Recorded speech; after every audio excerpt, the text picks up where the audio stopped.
Welcome back to the third episode of The Throne, your quick guide to the South American rosters for the 2018-2019 DPC season. Today's team that we're going to be talking about is actually our first Peruvian team that we'll be discussing, and that is Thunder Predator. So Thunder Predator made a splash this past year, actually making it all the way into the main regional qualifiers for TI8. Unfortunately, we did have a little bit of a scandal with this particular team. One of their players, Atun, actually was found to be using macros during his play and claims that he was not aware that they were not allowed, but obviously that caused a big kind of blot on his reputation. But he's back this year. He's on Thunder Predator, and I'm sure he's learned his lessons, so we'll see what he can do. So the first player we are going to discuss is J-Marie. J-Marie formerly used to play the mid lane pretty much exclusively for Thunder Predator. He's well known for playing his Ember Spirit and, of course, his Lone Druid, one of those heroes that we don't see too much of during this current patch meta. Very, very good at making space, getting what he needs, and he seems to really like split pushing a lot of the times if the team just is not able to be cohesive together. So he's making the switch now to position 1 according to this. I'm not 100% sure if he'll switch off with Atun occasionally and go to the mid lane. It's very likely. He also plays a very dirty Storm Spirit. So in the mid lane now, it looks like we've got Atun.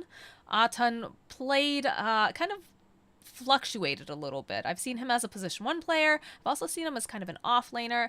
During the TIA qualifiers, he kind of floated around doing whatever they really needed. I saw him play Doom, I think. I played Chaos Knight at one point. He played Huskar, which are all heroes, unfortunately, that also he was...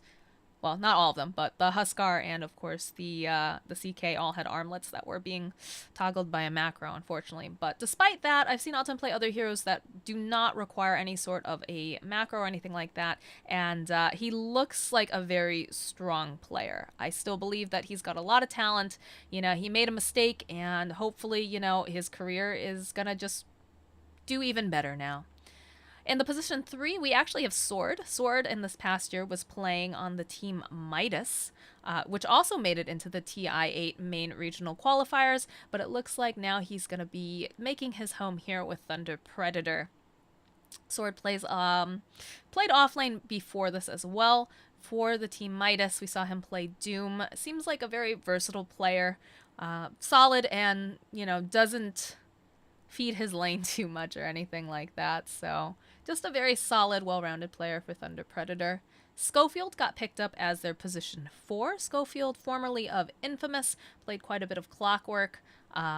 Just, again, a very solid player, going to be able to make space needed, do some really nice harassment, as most 4 players should be able to do, and should fit in very well because Atun and J-Marie are very, very greedy. Schofield generally doesn't need too much to be effective. And in the final place here, for position 5, we've got Prada. I don't know a lot about Prada, but I do know that, from what I remember, very selfless kind of support. Played a lot of Witch Doctor when I was casting, I believe. Some Winter Wyvern, things like that. But we'll just, you know, be the teammate that makes sure that, you know, you have your vision on the map and, you know, is being protected for the most part.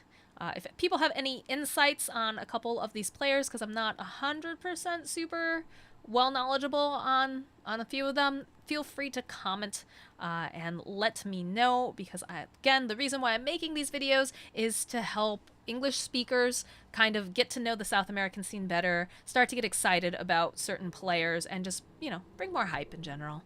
But thank you so much for watching. That ends this episode of The Throne. If you liked it, make sure you let me know. Add, follow, subscribe, whatever it is that this thing is. You know, I know my video quality is meh, but I'm hoping that these are helpful to you guys and will get you guys excited for this coming year for the South American region, as we do have the Kuala Lumpur main regionals coming up. So get excited, guys. I'll see you next time. Queen out.